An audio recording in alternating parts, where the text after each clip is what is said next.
Assalamualaikum warahmatullahi wabarakatuh. Kami dari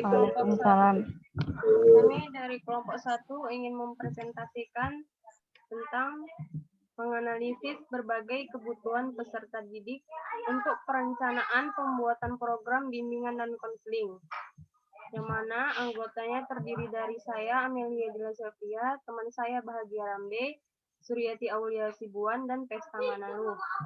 Oke, yang pertama, saya akan membahas tentang pengertian analisis kebutuhan bimbingan dan konseling. Analisis kebutuhan bimbingan dan konseling yaitu kegiatan untuk mengumpul informasi yang mengidentifikasi faktor-faktor pendukung dan penghambat atau kesenjangan proses pelayanan untuk menetapkan media yang tepat dan relevan dalam mencapai tujuan pelayanan atau goals and objectives yang mengarah pada pencapaian tugas perkembangan. Selanjutnya, tujuan dari melakukan analisis kebutuhan ini adalah untuk mengetahui topik-topik materi pembelajaran yang benar dibutuhkan peserta didik, format materi sajian yang dibutuhkan, model sajian materi pelajaran yang efektif, dan topik materi pelajaran yang tepat untuk disajikan. Oke, selanjutnya akan dibahas oleh teman saya, Bahagia Rambe.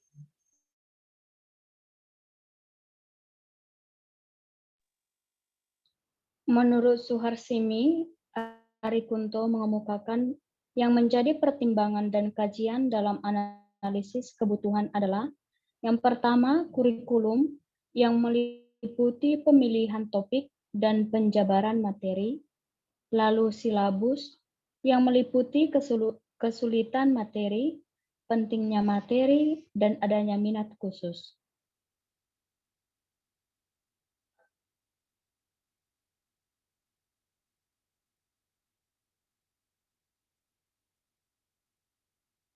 Langkah-langkah analisis kebutuhan, yang pertama adalah pengumpulan informasi, yang kedua menganalisis performance, lalu identifikasi hambatan dan sumber, yang keempat identifikasi karakteristik siswa, lalu identifikasi prioritas dan tujuan, dan setelah itu merumuskan masalah.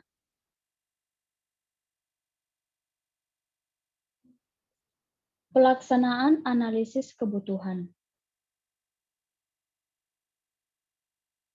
Itu mencakup sebagai identifikasi kebutuhan dan kegiatan analisis.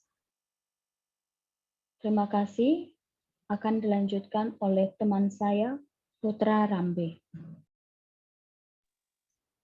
Selanjutnya, perencanaan planning program BK.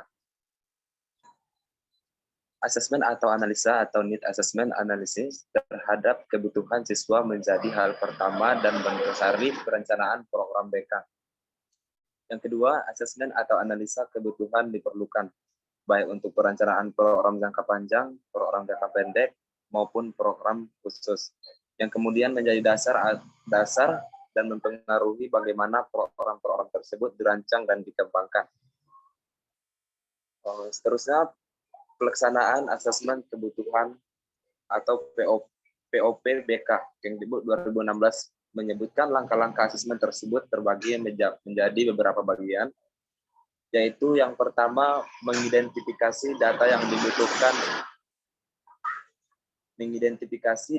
dibutuhkan untuk penyusunan program layanan seperti tugas-tugas perkembangan permasalahan dan prestasi peserta didik atau konseling.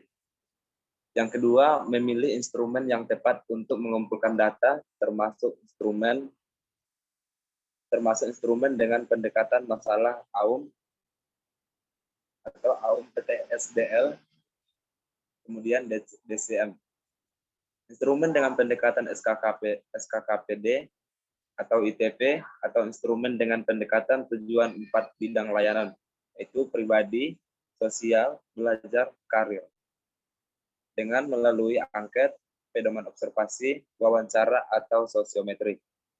Yang ketiga, data yang telah terkumpul kemudian diolah dan dianalisa serta diinterpretasikan untuk menemukan kebutuhan dan permasalahan yang kemudian akan dilayani.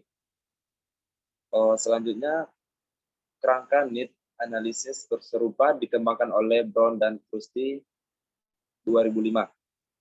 Asesmen yang diusulkan dilakukan terhadap 5 komponen atau unsur yang berbeda. Antara lain, yang pertama, kebutuhan guru, yang berisi area atau hal-hal yang berhubungan dengan bagaimana guru menangani atau menghadapi siswa dan perlu mendapatkan bantuan dari guru BK.